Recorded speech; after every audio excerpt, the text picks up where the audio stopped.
Você não pode ressuscitar aquilo que se recusa a enterrar. Esta é a primeira lei, a primeira espada, a primeira chama que corta através de todas as ilusões que mantemos sobre mudança e transformação. Florence Scovel Shinn, uma das pioneiras do pensamento metafísico, nos apresenta uma verdade radical que desafia tudo que aprendemos sobre crescimento pessoal.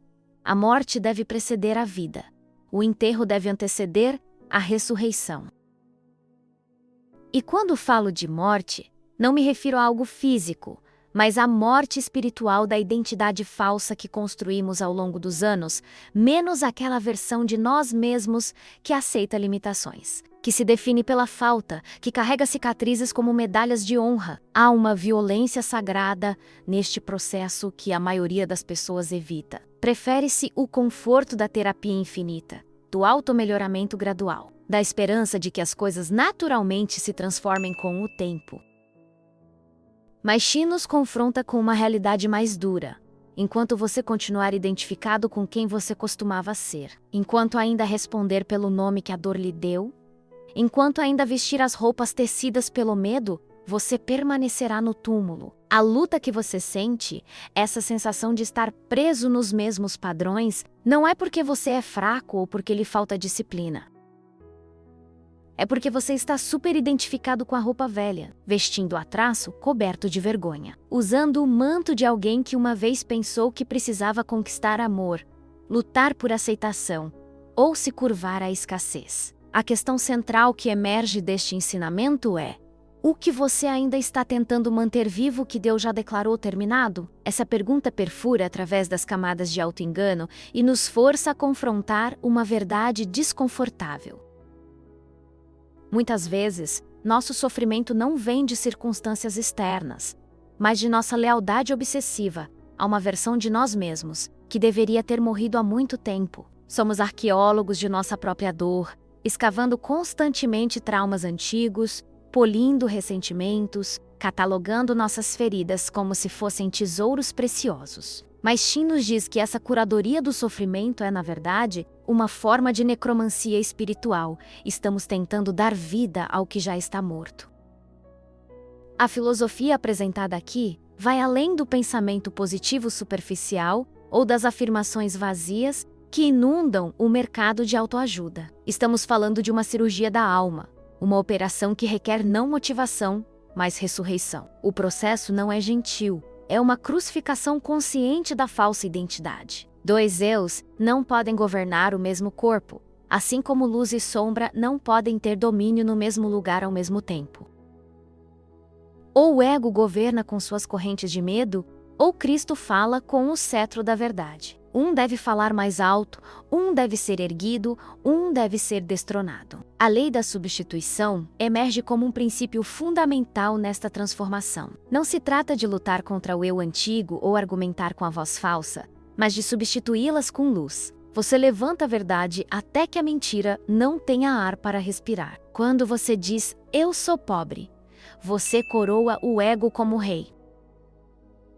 Mas quando declara, eu sou a abundância manifestada, você ressuscita Cristo em você. Esta não é uma batalha externa, mas uma revolução interna travada no campo de batalha da linguagem. Cada palavra que você fala é um voto, uma declaração de lealdade a uma versão específica da realidade. Se este conceito de guerra espiritual, através da linguagem, ressoa com você, compartilhe nos comentários. Qual é a identidade falsa que você tem mais dificuldade de enterrar? O poder transformador reside precisamente na compreensão de que sua boca é sua ferramenta de ressurreição. Sua frase é seu. Andai-me espiritual. Se você quer se tornar alguém novo, não espere o mundo confirmar. Fale até suas células concordarem. Fale até o céu ecoar de volta. Fale até o espelho sorrir em reconhecimento.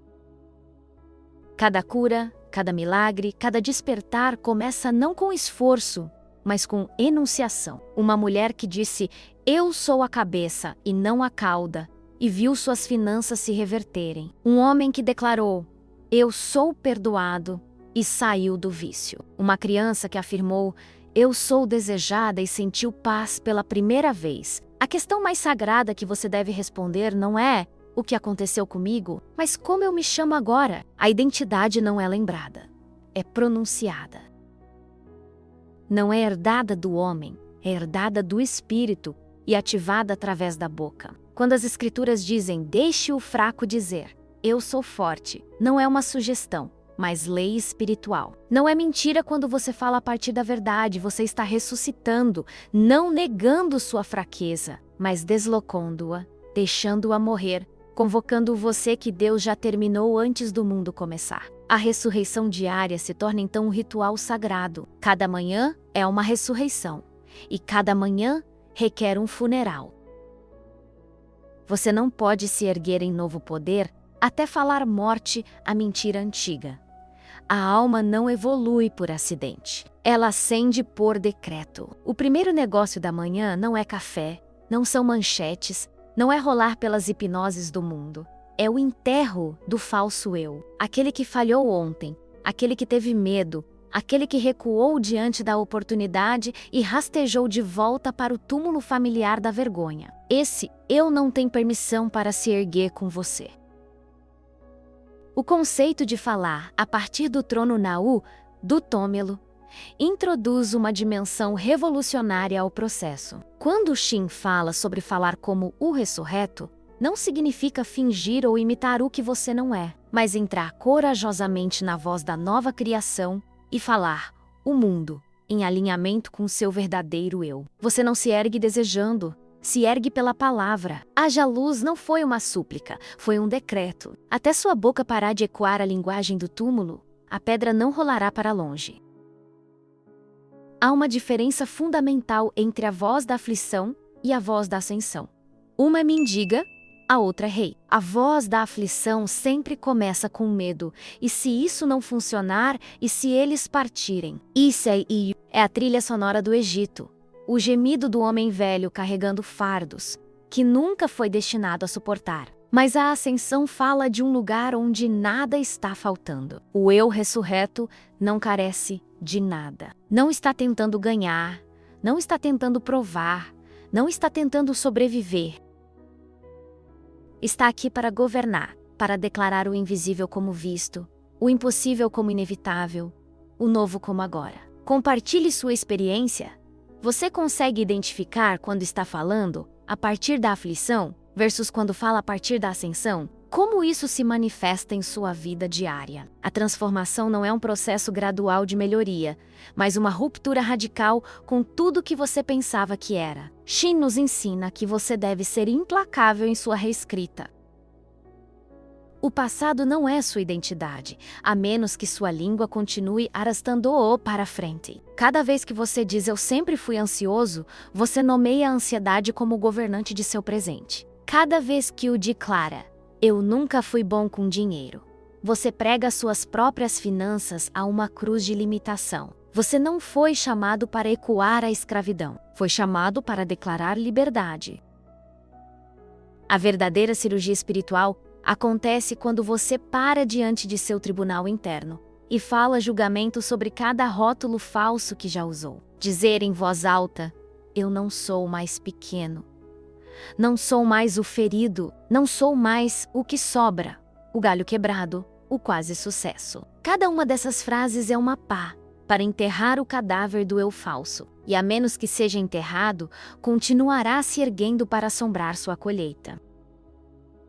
O momento mais poderoso nesta jornada de transformação vem quando você finalmente compreende que está travando uma guerra espiritual contra contratos invisíveis. Cada vez que você falou, falta, assinou um contrato. Cada vez que alimentou o medo, assinou seu nome em acordo com a escravidão. Cada vez que declarou eu não consigo, eu não sei, você se amarrou por juramento invisível a uma identidade inferior.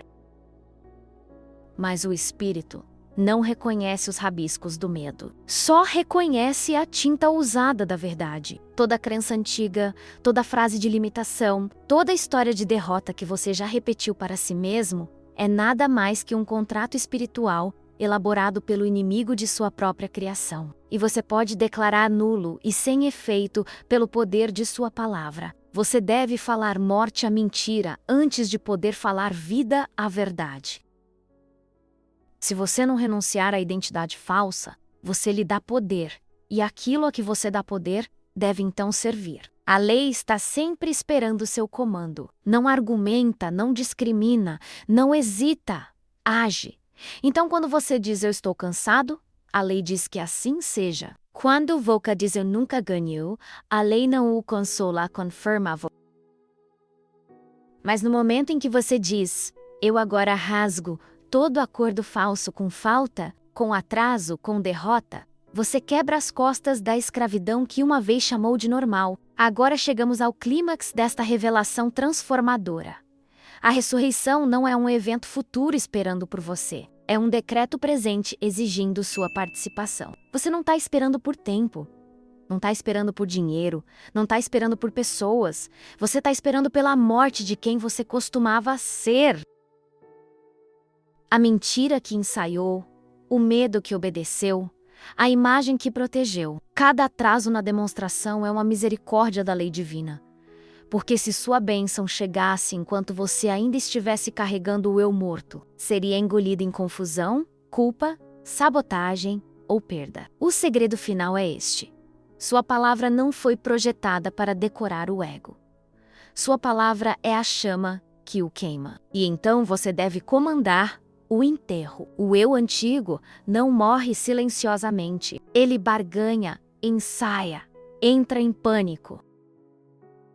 Mas você não pode permitir confortar o que Deus ordenou que crucificasse. A cruz sempre precede a coroa. E a cruz é sempre interior. É a queima do orgulho, a morte da identificação antiga, a agonia de render todo o ídolo e toda mentira ao redor dos quais construímos nossas vidas. Quando você fala a partir da mente crística, quando fala a partir da memória divina, quando fala como alguém que já venceu, as roupas do túmulo se desfazem e sua identidade anterior se dissolve como fumaça na presença do fogo. Esta é a ressurreição através da declaração, o nascimento através da enunciação, a vida através da morte voluntária do falso. Agora que você chegou até aqui, percebendo que carrega o poder de ressuscitar sua própria vida através de suas palavras, que compromisso você está disposto a fazer? Comente abaixo qual será sua primeira declaração de enterro do eu antigo e nascimento do novo. Sua coragem pode inspirar outros a também cruzarem do túmulo para o trono. Curta se este conteúdo trouxe clareza sobre o poder transformador que sempre esteve em sua boca. E compartilhe para que mais pessoas descubram que a ressurreição não é um milagre distante, mas um decreto presente esperando ser pronunciado.